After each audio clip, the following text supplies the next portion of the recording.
今天我要分享的是一段极其重要的创业指南。没看完这些秘诀，千万别开始创业，否则你可能会亏得一塌糊涂。想要创业的朋友们，一定要认真听下面这些建议。我保证，看完这部影片，你的创业成功率将提升80%。很多人都不想再为别人打工，梦想着自己当老板，渴望通过创业快速实现财富自由，提早退休。然而，我们心底都明白，创业是一件九死一生的高风险事情，否则人人都会创业，不用上班了。老实说，这一点没错。但如果你想创业成功，是有规律可循的。然而，这些规律在学校里绝对学不到。即使你在大学里学经营管理专业，也没人会教你这些秘诀。父母若没有创业经验，也无法传授给你。所以，普通人很难学到这些方法。而这正是你和富人之间最大的认知差距。大家好，这是一个与金融学博士共同成长，也同时是一个希望你生活变得越来越唯美的财商成长频道。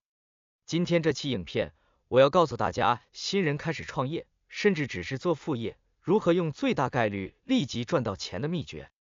并且，这些秘诀不仅适用于全职创业，对于想做副业的人来说，同样适用。如果你渴望追求更大的财富，那一定要听到最后。准备好了吗？接下来我将详细阐述每一条关键秘诀，帮助你在创业路上少走弯路，快速迈向成功。这些秘诀不仅是理论上的指导，更是我多年来亲身实践的总结。每一条秘诀背后都有无数的经验教训和实际案例支持。相信我，如果你能认真理解并应用这些秘诀，你的创业之路将会比大多数人顺利得多。如果您喜欢今天的视频，请记得订阅我们的频道，这样您就不会错过我们未来的视频了。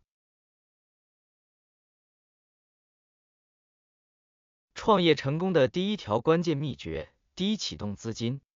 在我们身边，你有没有总听过这样的事？一些朋友满怀激情的开了一家餐厅，但不到3个月就倒闭了，亏了10几20万。没错，这个真实的故事就发生在我朋友的亲人身上。他开了一家主打健康餐的时尚餐厅，结果不到3个月就倒闭了，损失惨重。很多人创业失败的原因之一，就是投入的资金过多。举例来说，我们想开一家手摇饮料店，这可能是很多年轻人创业时第一个想到的项目，因为他们自己爱喝奶茶。但我们别以为只是卖奶茶，开一家手摇店需要各种费用，设备费、装潢费、人力成本、原材料、铺租等等。而且还要考虑是自创品牌还是加盟。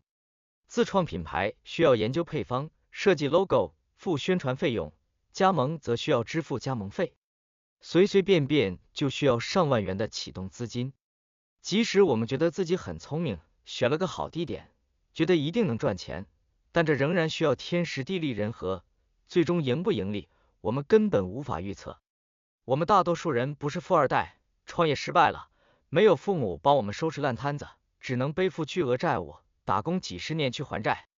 而且绝大多数人第一次创业大概率会失败，即使是有过成功创业经验的人，也无法保证每次都能成功，否则谁都能创业成功，大家都能赚大钱，这不是不可能的吗？所以千万别头脑一热，被那些砸锅卖铁创业成功的故事给洗脑，否则一定会血本无归，心态崩溃。最好的选择是从低资金门槛甚至是零成本的项目开始，特别是第一次创业时。这就是创业成功的第一个法则。创业本身就是九死一生的事情，把失败当作预想中的事情，带着觉悟去做低成本的项目，这样我们才不会因为可能的失败而背负巨大的风险和心理压力。要知道，这些失败的经验比我们在外面打20年工学到的还要多。只有碰壁了才会成长，自然而然，未来创业成功的可能性就会更高。所以，创业成功秘诀第一条，一定要记住，在最开始的时候，不要选择启动资金高的创业项目，选择那些低成本、低风险的项目，让我们在积累经验和资源的过程中，逐步走向成功。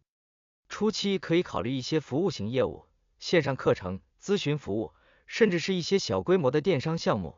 这些都不需要大量的资金投入，却能为我们提供宝贵的市场经验和业务技能。记住，创业是一场持久战，不是一蹴而就的冒险。通过低风险低成本的项目，我们可以逐步摸索市场需求，调整我们的商业策略，最终找到最适合自己的创业道路。每一步都踏实走好，我们的成功将会更加稳固持久。创业成功的第二大关键秘诀，选择高利润率的项目。你知道吗？我记得曾在一本书中被提及到，利润率达到70%以上的生意才是真正的好生意。利润率70%以上是什么意思呢？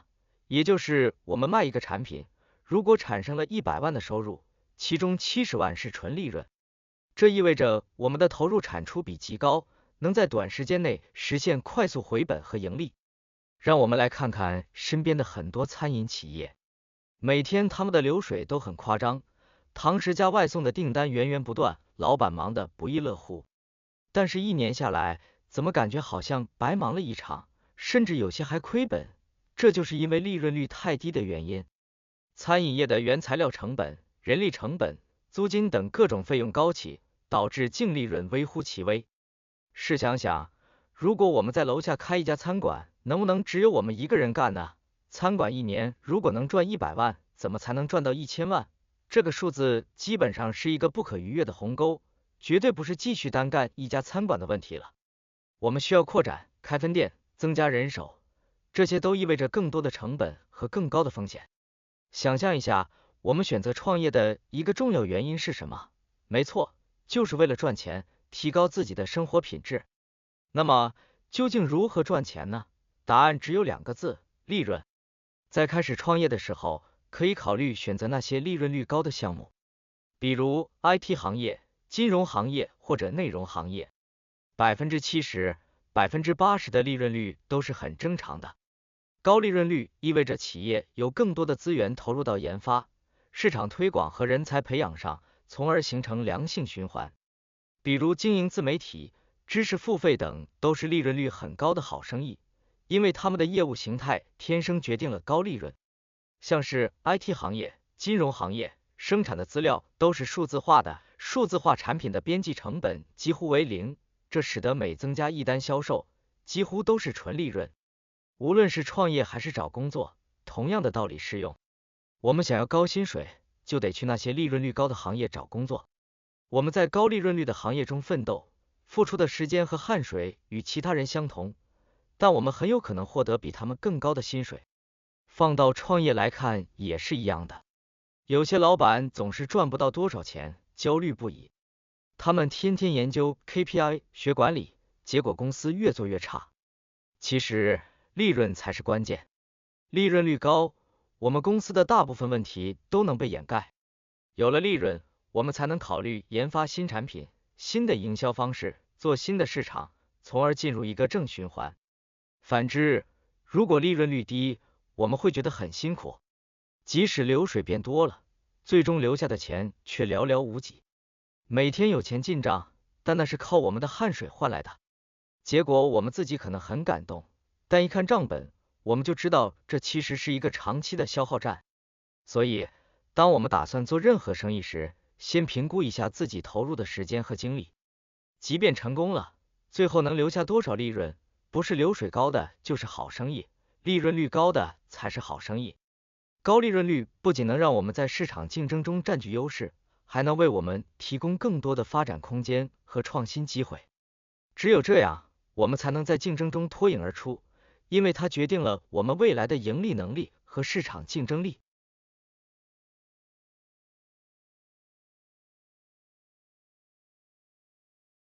创业成功的第3大秘诀，那就是避免库存管理的挑战。为什么这么说呢？因为当我们的生意涉及到库存管理时，整个项目的难度就会大幅度提升。让我们一起来看看这一点是如何影响创业者的。首先，当涉及到库存管理时，我们会突然发现自己面临许多意想不到的成本。管理库存需要雇佣人手来处理库存、发货、打包和处理退货，这些都是额外的开支。管理库存的复杂性也会增加我们的运营难度和成本。其次，仓库的租赁费用也是一笔不小的支出。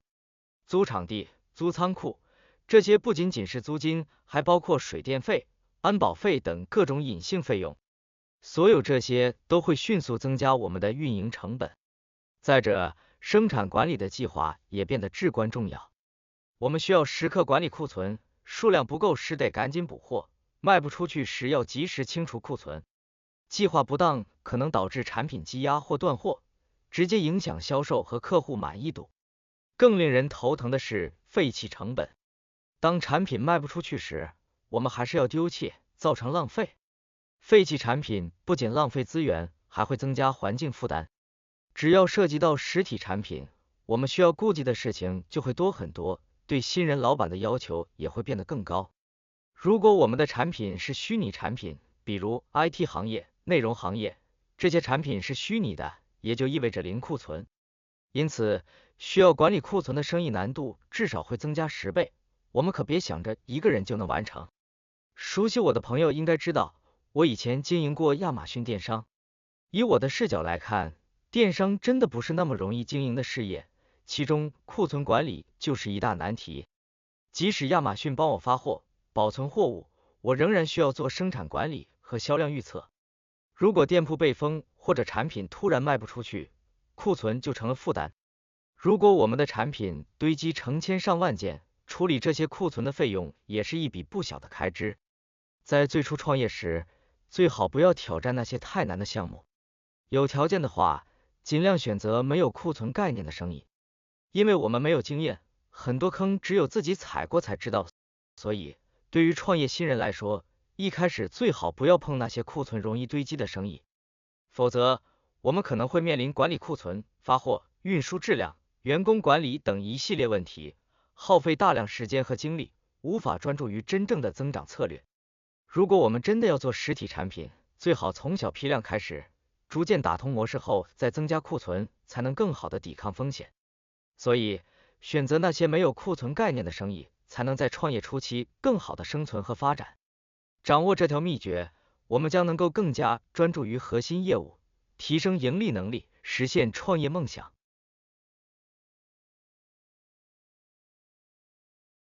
创业成功的第4大秘诀，那就是通过规模化和标准化实现创业成功。想象一下，我们的生意能不能越做越容易裂变，越能够规模化、标准化，从而越轻松的增长？如果不能，那么这个生意的天花板就很低，我们需要重新考虑。那么有哪些低门槛、容易规模化的生意呢？答案就是自媒体。经营频道是一个非常容易规模化的商业模式。一开始经营频道确实比较痛苦，这一点我深有体会。刚开始的第1个月，我的每部影片播放次数都是个位数的，一直做到我怀疑人生。但是只要我们保持更新，订阅人数和粉丝肯定会越来越多。虽然也会有人退订，但总体上订阅数是增长的。只要内容不删除，他们就能永久保存在平台上。1、2年甚至5年后，观众仍然可以通过这些平台搜索到这些内容，平台也会自动推送给新观众。这形成了一个正循环，订阅数越多，影片数量越多，越容易规模化。我们可能会想，我早就知道了，这不是理所当然吗？但我要告诉大家，这并不是理所当然的，不然为何我要在这里再提及一次？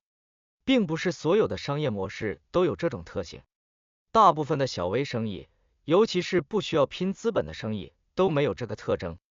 世界上最多人选择的创业项目是什么？是餐饮。餐饮能有这种规模化特征吗？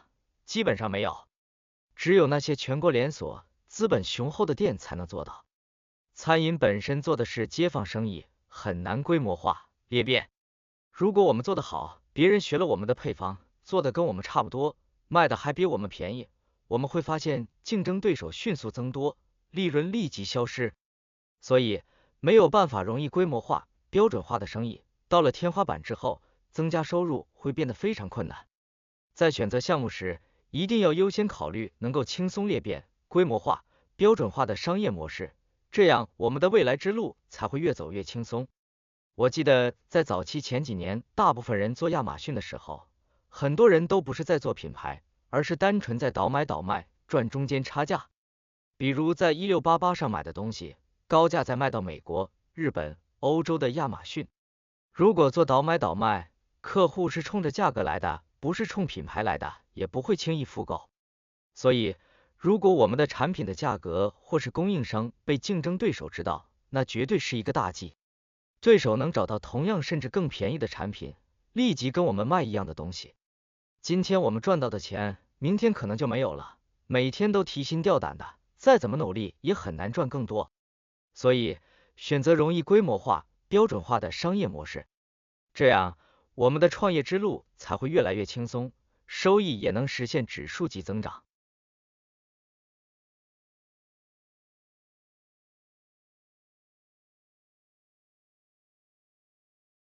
创业成功的最后一个秘诀，也是非常重要的一点，品牌化。你知道吗？做品牌是让我们未来能够赚钱越来越轻松的绝佳方法。虽然品牌建设的过程漫长，但一旦我们的品牌深入到用户心智中，我们的产品卖出去就会像呼吸一样轻松。大家肯定都听说过路易威登吧？一个最普通的路易威登包包，最便宜的都要几千美金。正常来说，这么贵的东西谁会买呢？但为什么路易威登这么贵的包还能卖得出去呢？唯一的原因就是它是路易威登。高净值人士想买路易威登时，基本不会去看价格，因为只要是路易威登的产品，他们就会买。但你知道吗？路易威登能够做到今天的地位，靠的是多年的品牌建设。这一开始的路肯定没有现在这么顺利。最初的路易威登也面临着市场的种种挑战，但他们坚持不懈地打造自己的品牌价值。现在，当我们的品牌价值被大家认知和认可后，赚钱就会变得非常轻松。因为品牌的知名度，我们不需要做那种铺天盖地的营销，就能轻松卖出去，利润率也非常高。所以，在我们创业卖任何产品时，最好积极为我们的产品赋予一个品牌。如果我们是做内容的，那就把自己打造成一个知名的个人品牌，讲好我们的品牌故事，讲好我们的愿景，讲好我们能够为哪些人提供什么价值。品牌化不仅仅是一个标志或一个名字，它代表的是我们企业的核心价值和使命，它是我们与客户之间建立深厚联系的桥梁。品牌化是一条漫长但值得的道路，它不仅能让我们在市场中脱颖而出，还能让我们的生意在未来变得越来越轻松。记住，品牌建设不是一朝一夕的事，但它的回报是巨大的。只有当我们的品牌深入人心，我们才能在竞争激烈的市场中立于不败之地。此外，品牌化还能够为我们带来更多的机会和资源。一个强大的品牌能够吸引投资者、合作伙伴和顶尖人才，让我们的企业在各个方面都具备竞争优势。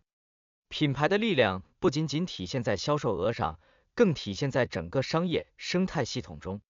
所以，无论我们卖什么产品，或是做内容，都要积极的为我们的产品和自己赋予品牌价值。这样，我们的创业之路才会越来越顺畅，最终实现轻松赚钱的目标。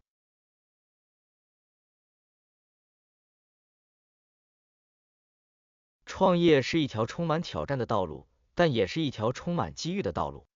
通过遵循这些秘诀，我们可以大大提升自己的成功概率，避免一些常见的创业陷阱。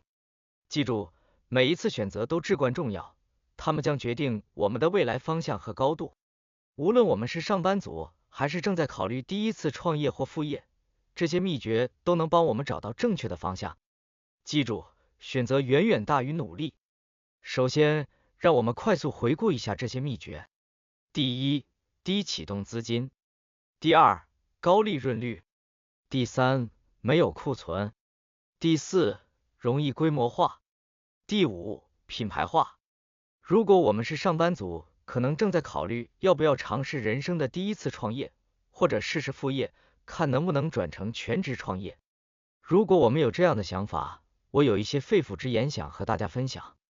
人的时间和精力是不可再生的资源，如果我们选错了方向，把时间精力浪费在一个不赚钱或者不那么赚钱的事情上，我们将错失探索更符合我们理想生活和更好业务形态的机会。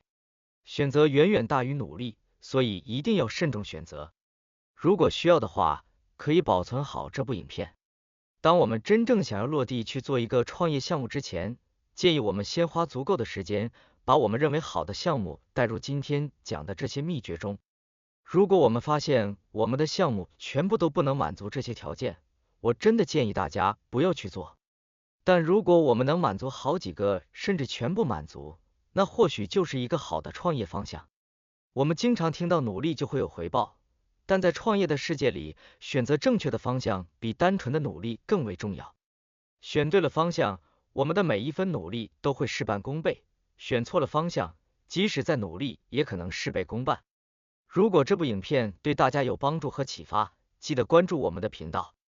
希望大家喜欢这些知识，未来我会持续为大家推送有用的内容，帮助大家更快的进步，领先于身边的其他人。希望这些关键秘诀能为大家指明创业的方向，让我们在创业的道路上少走弯路，快速取得成功。祝大家创业顺利，事业蒸蒸日上。那么，我们本期的财商节目到这里就结束了。希望这期的节目也一如既往，让你对看待这个世界的方式多了一些新的角度和思路。不要忘记给我们点赞和订阅哦，您的支持是我们做下去的最大动力。这里是金融致富，我们很快又会再见了。